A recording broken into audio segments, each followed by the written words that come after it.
পারে না। এই জন্য পৃথিবীতে কোনো মানুষ চোখে আল্লাহকে দেখতে পারে না। জান্নাতে আমরা সবাই আল্লাহকে দেখবো, কারণ আমাদের দেহটা থাকবে একটা সুপারিয়ার বডি।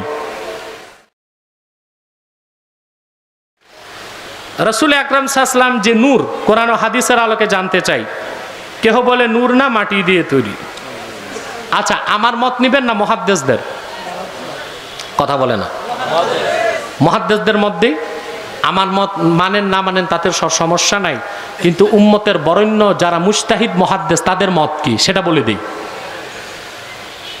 প্রিয় সুধী, কোরআন থেকে দলিল দিচ্ছি। কোরআনে সূরা নূর একটা আয়াত আছে যে আল্লাহু নূরুস সামাওয়াতি ওয়াল আরদ মাসালু নূরিহি কামিশকাত ফিহা মিসবাহ, আছে না? হ্যাঁ, এই আয়াতের ব্যাখ্যায় রাসূলুল্লাহ সাল্লাল্লাহু আলাইহি ওয়াসাল্লামের আপন চাচাতো ভাই আব্দুল্লাহ বিন আব্বাস থেকে তাফসীর এসেছে, তানবীরুল মাকবাস মিন তাফসীর ইবনে আব্বাস। সেখানে এসেছে যে আল্লাহ রাসূল মুহাম্মদ সাল্লাল্লাহু আলাইহি ওয়াসাল্লামের নূরের কথা আল্লাহ বলেছেন।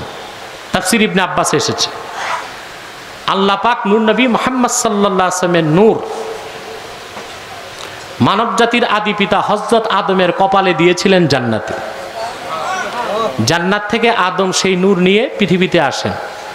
আদম ইন্তেকালের আগে সেই নূর চলে যায় তার ছেলে শীষের কপালে।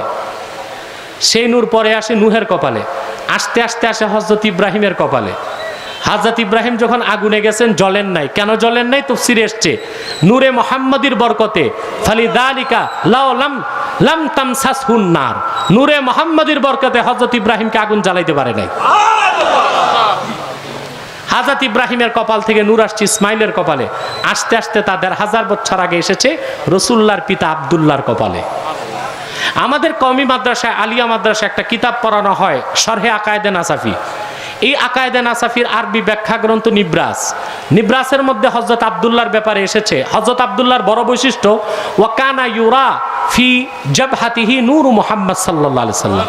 বিয়ের আগে হযরত আব্দুল্লাহ যখন হাঁটতেন হযরত আব্দুল্লাহর কপালে নূরে মুহাম্মদি চমকাতে দেখা যেত।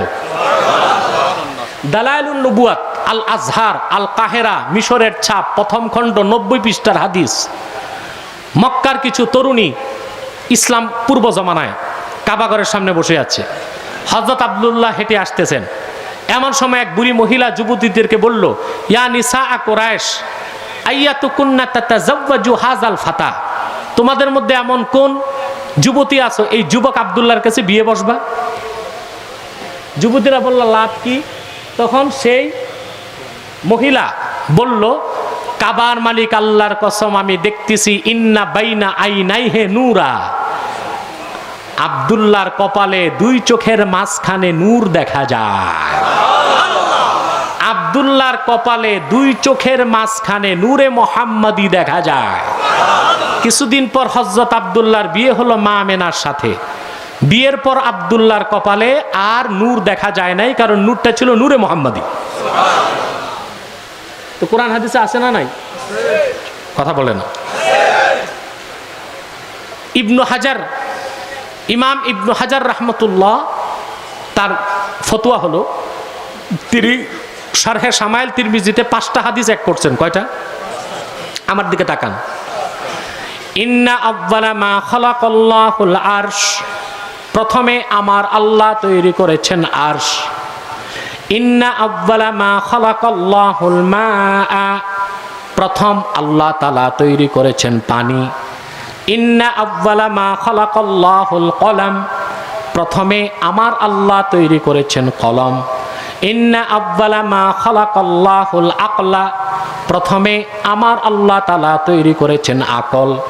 ইন্না আউয়ালা মা খালাকাল্লাহু নূরি, প্রথম আল্লাহ তাআলা তৈরি করেছেন আমি মুহাম্মদ সাল্লাল্লাহু আলাইহি ওয়াসাল্লামের নূর।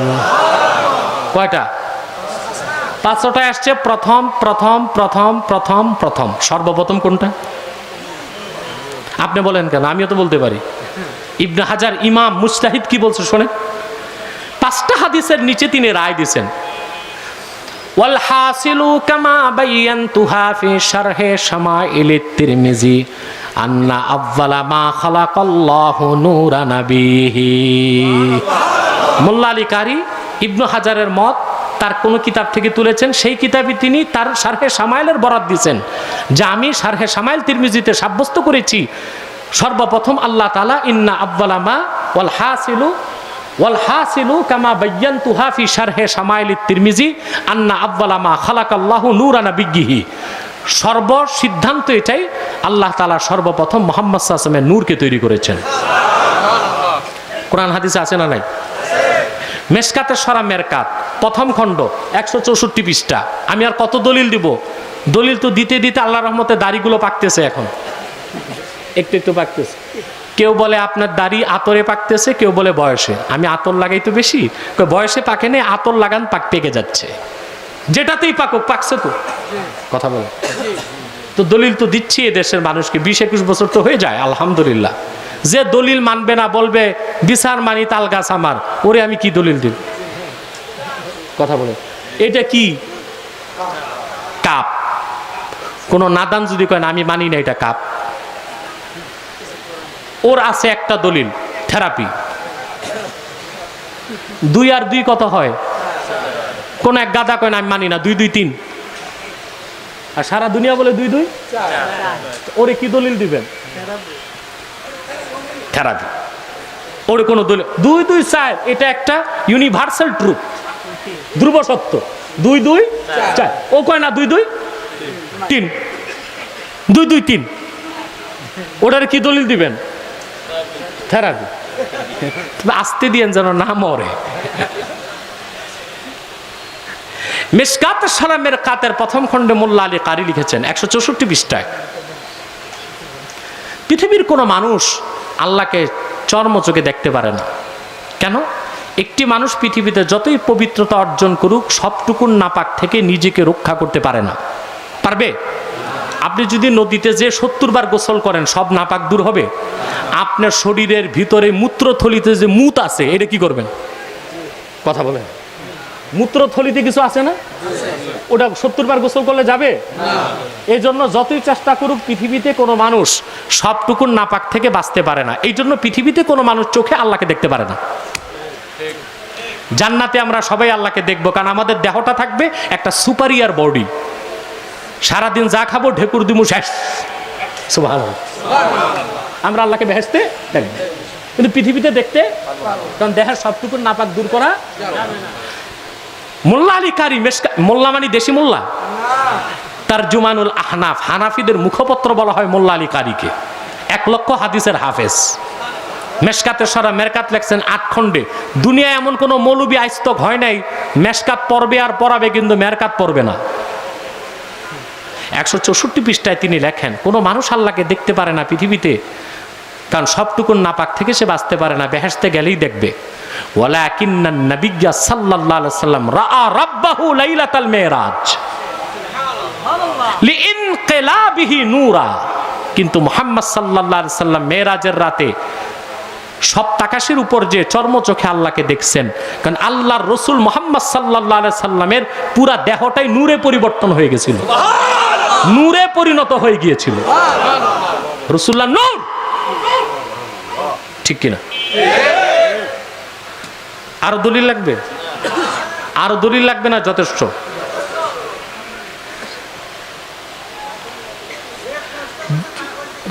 যদি কোনো মসজিদের ইমাম বলে আমাদের নবী করিম সাল্লাল্লাহু আলাইহি ওয়াসাল্লামের কোনো ডিগ্রি নাই, তিনি কোনো মাদ্রাসায় পড়ালেখা করেন নাই, আমি মাদ্রাসায় পড়েছি, আমার ডিগ্রি আছে, তাহলে তার ঈমান থাকবে কিনা? সে ওই রকম কাফের আবু জেহেল যে এরকম কাফের। এই মৌলবী, এটা কি মৌলবী না কুত্তা? গালি আব্বাসী এমনিই দেয়। কেমন পর্যায়ের কুত্তা হলে এই কথা বলতে পারে? মাদ্রাসা কোত্থেকে আসছে, মসজিদ কোত্থেকে আসছে, ইসলাম কোত্থেকে আসছে?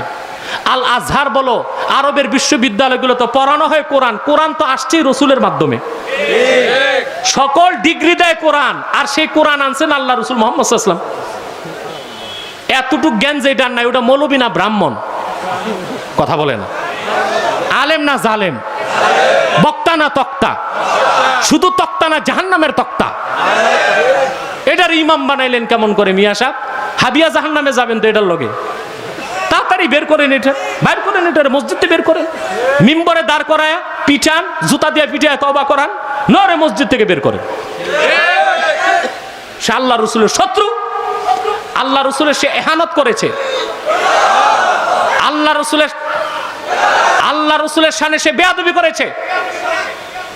ফতোয়া আলমগিরিতে এসেছে আমাদের নবী হযরত আদম আমাদের বাবা কাপড় সেলাই করতেন। তা আপনাদের দেশে যারা কাপড় বানায় এদের কি কন? সুতা বানায়, সুতা দিয়া কাপড়, তাঁতি তাঁতি তাঁতি তাঁতি। রাগ করে না, যত গার্মেন্টস ফ্যাক্টরি আছে সব তাঁতি। কথা বলে না, গার্মেন্টস ফ্যাক্টরি আছে না, এরা হিসেবে তো তাঁতি, এটা আধুনিক মডার্ন তাঁতি। এখন কেউ যদি বলে, আর তাঁতিকে আবার অশুদ্ধ বাংলায় বলে জোলা, কি বলে? জোলা, জোলা।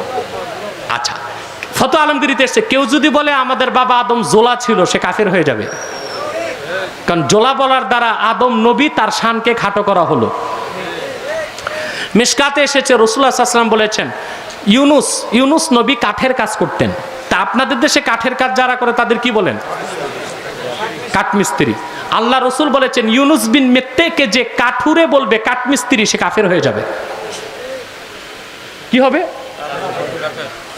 কারণ ফতোয়া কাজীখানে এসেছে ইন্না ইস্তেগফাফাল আম্বিয়াই কুফরুন, নবীগণের শান খাটো করা কুফরি।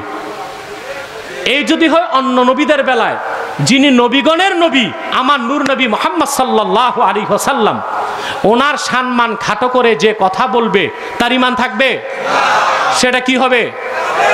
ওই কাফেরকেই আব্বাসি কাফের বলে, কোনো ভালো মানুষকে আব্বাসি কাফের বলে না। কাফেরকেই কাফের বলে, কাফেরকেই কাফের বলে, কোনো ভালো মানুষকে আব্বাসি কাফের বলে না।